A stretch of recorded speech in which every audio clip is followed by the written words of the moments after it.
Great range morning. मी युवराज पवार. मी आत्ता या ठिकाणी बाबसर या ठिकाणी आलेलो आहे. मांडवण शेजारचं गाव म्हणजे बाबसर या ठिकाणी आलेलो आहे. तर मी जालिंदर नागवडे यांना मी रेंज अमृतजोशी 2 महिन्यापूर्वी दिलं होतं. तर त्यांना काय रिझल्ट आला आपण त्यांच्याच तोंडून ऐकूया. हे औषध घेताना आपले विजय नागवडे यांनी प्रथम आपल्या गावामध्ये चालू केलं होतं आणि मी एक आयुर्वेदिकच्या शोधात होतो. मला चिकनगुन्यासारखा आजार झाला होता आणि त्या आजाराने मी फार त्रस्त झालो होतो. मला अक्षरशः सकाळी उठल्यानंतर असं कशाला तरी आधार घेऊन उठावं लागत होतं आणि सहज आमचं बोलता बोलता आपली एक दुकान आहे, त्या किराणा दुकानाच्या ह्याच्यामध्ये विजय नागवडे आले आणि तिथं सहज आमचा एक संवाद झाला.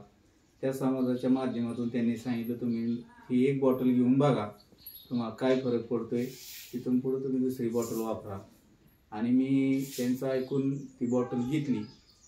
तर मला त्या पहिल्या बॉटलमध्ये चांगला रिझल्ट मिळाला. त्याच्यानंतर मी भरपूर लोकांना त्याचा म्हणजे त्यांना माहिती दिली.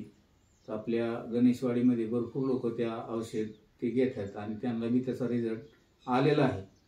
आणि हे प्रत्यक्षात मी घेतल्यानंतरच मी प्रत्यक्षात बाकीच्यांना सांगितलं आणि त्याचा रिझल्ट भरपूर प्रमाणात चांगल्या पद्धतीत आहे.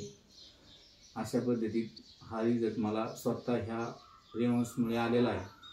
तरी सगळ्यांनी ज्यांना कोणाला आवश्यकता वाटते त्यांनी सुद्धा याचा लाभ घेतला पाहिजे. त्याच्यामुळे भरपूर काय आजार असतील ते कमी होतात आणि कसलाही आजार असला तरी ते याच्यापासून त्याचं मुक्तता होऊ शकते. हे मला खात्री आल्यामुळं मी इतर लोकांना बी त्याचा प्रसार सांगत आहे आणि तो लोकांनी प्रत्यक्षात त्याचा घेतल्यानंतर त्यांना तो रिझल्ट येऊ शकतो अशी माझी खात्री आहे. तेवढं बोलून पहा, तर हे रियांश अमृतजोशीचा एवढा जबरदस्त असा रिझल्ट आहे. बाबसरमध्ये आता मी नागवडे पाहुण्यांचे ते नागवडे सरांना मी 2 महिन्यापूर्वी अमृतजोशी दिलं होतं. एवढा जबरदस्त रिझल्ट त्यांना आलेला आहे आणि त्यांनी आता सांगितलेलं आहे की हे अमृतजोशी प्रत्येक घरामध्ये गेलं पाहिजे आणि प्रत्येकाचा आजार हा मुक्त झाला पाहिजे. तर सर्वांनी अमृतजोशी घ्या आणि निरोगी राहा. हर रियांश, हर घर रियांश. थँक्यू.